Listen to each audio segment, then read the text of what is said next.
And we begin tonight with a long-awaited winter warm-up. Temperatures will be climbing towards 70 in the 7-day forecast. Thanks for inviting us in on this Friday night. It's 11 o'clock. More on that warm-up in a moment, but first, we do have some rain chances to talk about, don't we? We do. Not here yet, but it's on the way for the weekend. Temperatures right now in the 30s and 40s after a mild Friday afternoon in the 50s. Today we're down to 41 degrees in Indianapolis and down to 36 in Shelbyville. The rain is now developing across the southwestern sections of Missouri. This is the weather system that will move our way. Gets a little closer to us early tomorrow, but we're in the clear to start our Saturday.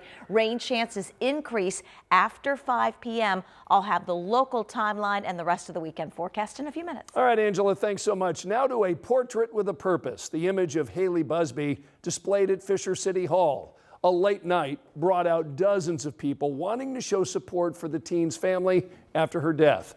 Our Logan Gay talked with community members who say they hope these messages are meaningful as the Busbys grieve.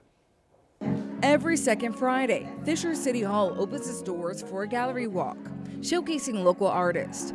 This month's exhibit celebrates Black culture and Black History Month, featuring student artists from Fall Creek Junior High. This year we studied Du Bois. Shelley Feeney is an artist and the student's art teacher. Art doesn't have to be something that's always beautiful to look at hanging on a wall. It can evoke a raw emotion that sometimes is hard to look at. One section of the exhibit captures that idea. A portrait of 17-year-old Haley Busby, created by Feeney for her family, reflects both beauty and deep emotion. Try to capture that light that her family talks about, that she left everywhere, and my goal was to leave that legacy or leave her mark. Across from the portrait, neighbors can leave supportive notes for the Busby family. The banner is now nearly full.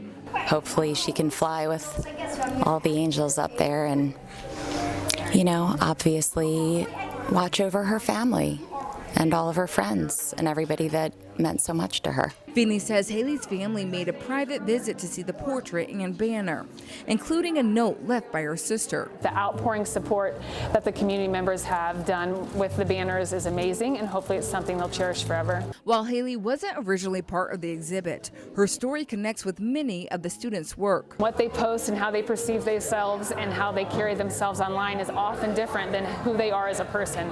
And it's a very important message and a life lesson that hopefully is brought to life with this exhibit. An exhibit reminding everyone how powerful art can be. The most important thing is to lean on your community, is for everyone to just come together and just honor her memory.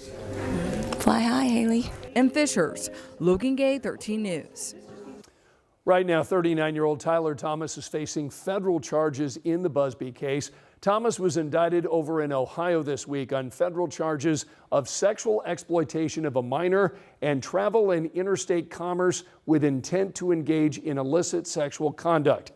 Want to show you a sketch from inside the courtroom. 13 News was the only Indianapolis television station at that hearing. Thomas is not charged with killing Haley Busby. Well, we put together a special report on the disappearance of Haley Busby. We take a look at the timeline of this case, how Haley's family is using the tragedy to drive change at the Indiana State House, and how our community is remembering Haley tonight. You can watch it right now. It's on demand over on WTHR+. Tonight at 11, a former Hamilton County town official is now facing formal charges in a decades-old murder case. Obviously, you have counsel with you today. Have you retained these counsel to represent you? Yes, Your Honor. Andy Emmert just appeared in Hamilton Superior Court. Tonight, he's charged with the March 1992 murder of 24-year-old Tony Bledsoe. Another suspect in this case, Thomas Anderson, says Emmert shot and stabbed Bledsoe in Noblesville after a fight over stolen car parts. A tip led investigators to Anderson. Police say Anderson admitted to helping get rid of the body. Anderson is set to testify against Emmert as part of his plea deal. Emmert is set to go on trial in July. Anderson will be sentenced on March 11th. A man was just sentenced for killing a woman back in 1993. Dana Shepard pleaded guilty to murder. As part of this plea deal, prosecutors dismissed one count of murder and one count of rape. A judge sentenced Shepard to 45 years behind bars. Under 1993 sentencing guidelines, he'll serve 22 and a half years. The father of 19-year-old Carmen Van Huss found her dead on the floor of her apartment. The coroner's office determined she had 61 stab wounds. According to the court document, Shepard was Carmen's neighbor at the time. Tonight, fire investigators are now looking for answers after a fire destroyed a restaurant on the south side of Indianapolis. Now, if you have any information about that fire, please contact IFD. Specifically, anybody living in the Meridian Woods South neighborhood. They're asking you to check cameras for cars or people that wouldn't normally be there. The fire started inside Hot Pot Lovers, which is the former site of Jake's Pub. That's near Southport and Bluff, early Wednesday morning. The fire also damaged a connected grocery store. You can call IFD fire investigators or Crime Stoppers, and remember, you do not have to give your name. The countdown to the 110th running of the Indianapolis 500 is on. Helping us kick off 100 days until race day, Alex Almanza, who joins us tonight from the Speedway for the big party. Alex?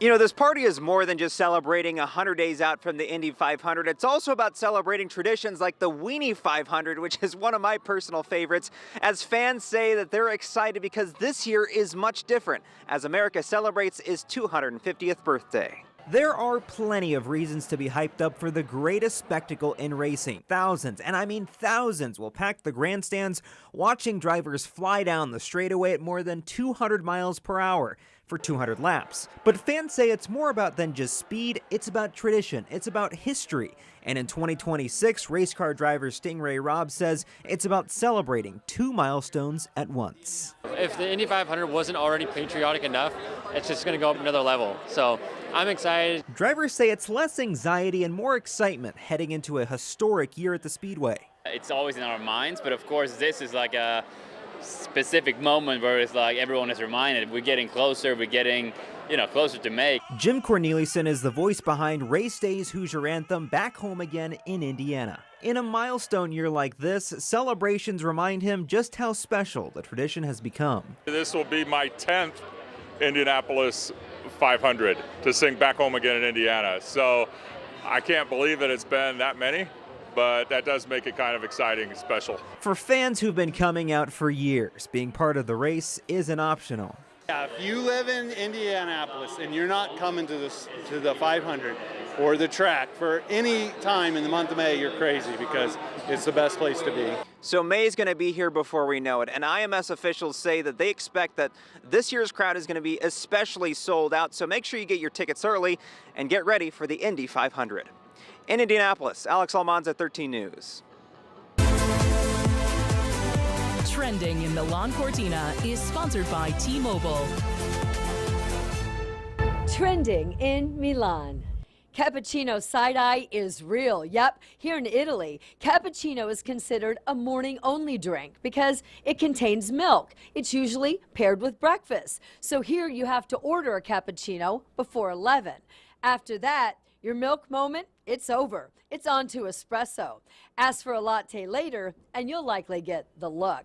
It's a tradition, not law, but a key part of Italian coffee culture. There is still time tonight for you to participate in Checkup 13. This is an opportunity for you to get a heart scan for $49. This provides a baseline and lets you know if calcified plaque is building up in your coronary artery. So if you'd like to sign up, we make it real easy for you tonight through Checkup 13. To qualify, you have to be at least 40 or older and have not had a heart scan in 5 years. Also, you must have at least one of these listed risk factors. So to sign up through Ascension St. Vincent, you can register online over on WTHR.com by midnight tonight.